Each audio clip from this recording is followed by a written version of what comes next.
सोचिए, एक ऐसा आदमी जिसके पास कभी बहुत ज्यादा पैसा नहीं था, लेकिन कुछ ही सालों में उसने शेयर बाजार में इतनी बड़ी ताकत बना ली कि लोग उसके एक कदम को देखकर करोड़ों रुपए का फैसला लेने लगे। मुंबई में उसकी महंगी कारें देखकर लोग हैरान थे।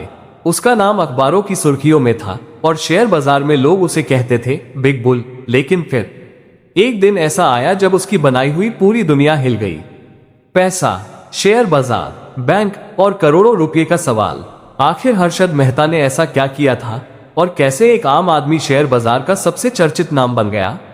आज की कहानी आपको 1992 के उस दौर में ले जाएगी। पुराने मुंबई शेयर बाजार के तेज कट्स, शेयर कीमतें ऊपर जाती हुई भीड़, अखबारों की सुर्खियां, महंगी कार का सिलहूट, फिर अचानक screen Kali. The big bull, रुपए हजारों करोड़ का सवाल, एक आम शुरुआत। हर बड़ी कहानी की शुरुआत बड़ी नहीं होती। हर्षद मेहता का सफर भी एक सामान्य परिवार से शुरू हुआ। गुजरात से मुंबई तक का सफर और फिर नौकरी से लेकर शेयर बाजार तक पहुंचने की कोशिश। उस समय शेयर बाजार आज जैसा नहीं था। न मोबाइल ऐप, न एक क्लिक में शेयर खरीदने की सुविधा। जानकारी के लिए लोगों को बाजार, दलालों और कागजों पर निर्भर रहना पड़ता था। लेकिन हर्षद ने इसी दुनिया को करीब से समझना शुरू किया। वो सिर्फ पैसा कमाना नहीं चाहता था, वो बाजार को समझना चाहता था। पुराना गुजरात, मुंबई की सड़कें, युवा हर्षद का सिनेमैटिक फिक्शनल रिप्रेजेंटेशन, पुराने स्टॉक एक्सचेंज विजुअल्स। बाजार का खेल समझ आया। धीरे धीरे हर्षद को समझ आने लगा कि शेयर बाजार सिर्फ शेयर खरीदने और बेचने का नाम नहीं है। यहाँ सबसे महत्वपूर्ण है पैसा, जानकारी और बाजार का भरोसा। उन्होंने ट्रेडिंग शुरू की। शुरुआत छोटी थी, लेकिन महत्वाकांक्षा बहुत बड़ी। समय के साथ उनका नाम बाजार में पहचाना जाने लगा। और फिर शुरू हुआ वो दौर जब हर्षद मेहता जिस शेयर को खरीदते उसकी कीमत पर बाजार की नजर टिक जाती। शेयर बोर्ड, ट्रेडर्स, बढ़ती हुई कीमतों के ग्राफ, भीड़। बिग बुल का जन्म 1990 के दशक की शुरुआत में भारतीय शेयर बाजार में तेजी का माहौल था। हर्षद मेहता तेजी से चर्चा में आ रहे थे। लोगों को लगने लगा था कि यह आदमी बाजार को पढ़ना जानता है। उनकी जिंदगी भी बदलने लगी। महंगी कारें, शानदार घर, बड़े सौदे और मीडिया की नजर। धीरे धीरे एक नाम मशहूर हो गया, हर्षद मेहता, बिग बुल। लेकिन कहानी का सबसे खतरनाक हिस्सा अभी शुरू होना बाकी था। चमकदार Mumbai, luxury car, newspaper headline style graphics, फिर अचानक डार्क ट्रांजिशन। पैसा आया कहां से? अब सबसे बड़ा सवाल था, इतने बड़े स्तर पर शेयर खरीदने के लिए पैसा आ कहां से रहा था? यहीं पर कहानी शेयर बाजार से निकलकर बैंकिंग सिस्टम तक पहुंचती है। उस समय बैंकों के बीच सरकारी प्रतिभूतियों से जुड़े लेन देन होते थे। इन लेन देन में ब्रोकर भी भूमिका निभाते थे। जांच में आरोप सामने आए कि बैंकिंग लेन देन से जुड़े पैसों का इस्तेमाल शेयर बाजार में किया गया।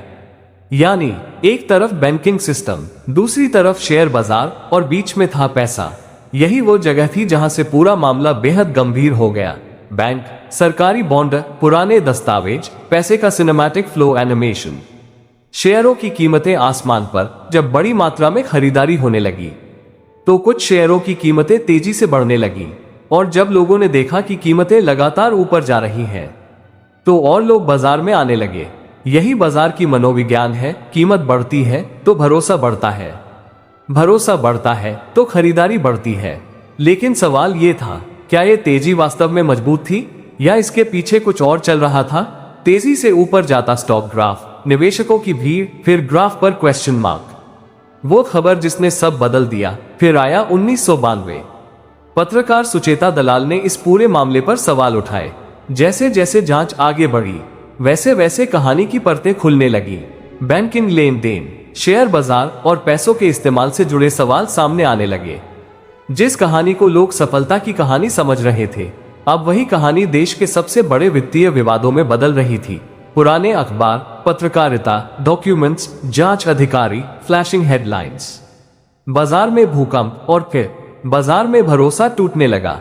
शेयरों की कीमतें गिरने लगी। निवेशकों में डर फैल गया। जिस बाजार में कुछ समय पहले हर तरफ तेजी दिखाई दे रही थी, अब वहां गिरावट थी। कई लोगों को भारी नुकसान हुआ और हर्षद मेहता, जो कुछ समय पहले बाजार के सबसे ताकतवर नामों में गिने जाते थे, अब जांच और कानूनी मामलों के केंद्र में थे। लाल होता स्टॉक मार्केट बोर्ड, घबराए निवेशक, गिरता graph, newspaper montage. Big bull से आरोपी तक हर्षद मेहता पर कई गंभीर आरोप लगाए गए। मामले की जांच हुई, उनकी संपत्तियों और वित्तीय लेन देन की जांच हुई। हर्षद ने अपने ऊपर लगे आरोपों को लेकर अपना पक्ष भी रखा, लेकिन एक बात साफ थी, उनकी जिंदगी पूरी तरह बदल चुकी थी। जिस नाम को कभी सफलता का प्रतीक माना जाता था, अब वही नाम भारतीय शेयर बाजार के सबसे बड़े विवादों से जुड़ चुका था। कोर्ट के बाहर भीड़, डॉक्यूमेंट्स, पुराने टीवी न्यूज स्टाइल विजुअल्स। असली सवाल, लेकिन इस कहानी को सिर्फ हर्षद मेहता ने क्या किया तक सीमित करना आसान होगा। असल सवाल इससे बड़ा है, एक सिस्टम में इतनी बड़ी गड़बड़ी कैसे संभव हुई? नियमों में कमियां कहां थी? बैंकों और बाजार के बीच पैसा कैसे घूम रहा था? और सबसे जरूरी, क्या निवेशकों ने सिर्फ इसलिए पैसा लगाया क्योंकि बाजार में एक बड़े नाम पर भरोसा था? 1992 का मामला भारतीय वित्तीय बाजार के लिए एक बड़ा सबक बन गया। बैंक जोड़ शेयर बाजार को जोड़ता animation, question marks, regulatory building. अंत 24 दिसंबर 2001 को हर्षद मेहता की मृत्यु हो गई, लेकिन उनकी कहानी खत्म नहीं हुई। आज भी जब भारतीय शेयर बाजार के इतिहास की सबसे चर्चित घटनाओं की बात होती है तो हर्षद मेहता का नाम जरूर आता है। एक ऐसा आदमी जो सामान्य शुरुआत से निकलकर बाजार का सबसे चर्चित चेहरा बना और फिर एक बड़े वित्तीय विवाद के केंद्र में आ गया। मुंबई स्काईलाइन, पुरानी तस्वीरों का सिनेमैटिक मोन्टाज, धीरे धीरे ब्लैक स्क्रीन, दमदार एंडिंग। इस कहानी से सबसे बड़ी सीख शायद यही है, शेयर बाजार में सिर्फ तेजी देखकर पैसा लगाना समझदारी नहीं है। किसी बड़े नाम पर आंख बंद करके भरोसा करना भी सही नहीं है, क्योंकि बाजार में पैसा जितनी तेजी से ऊपर जा सकता है उतनी ही तेजी से नीचे भी आ सकता है। हर्षद मेहता की कहानी इसलिए याद रखी जाती है क्योंकि यह सिर्फ एक आदमी की कहानी नहीं थी, यह उस दौर की कहानी थी जब भारत का शेयर बाजार एक बहुत बड़े बदलाव से गुजर रहा था। अगर आपको ऐसी असली और रहस्यमयी बिजनेस कहानियां पसंद है तो चैनल को सब्सक्राइब जरूर करें, क्योंकि अगली कहानी शायद इससे भी ज्यादा चौंकाने वाली हो।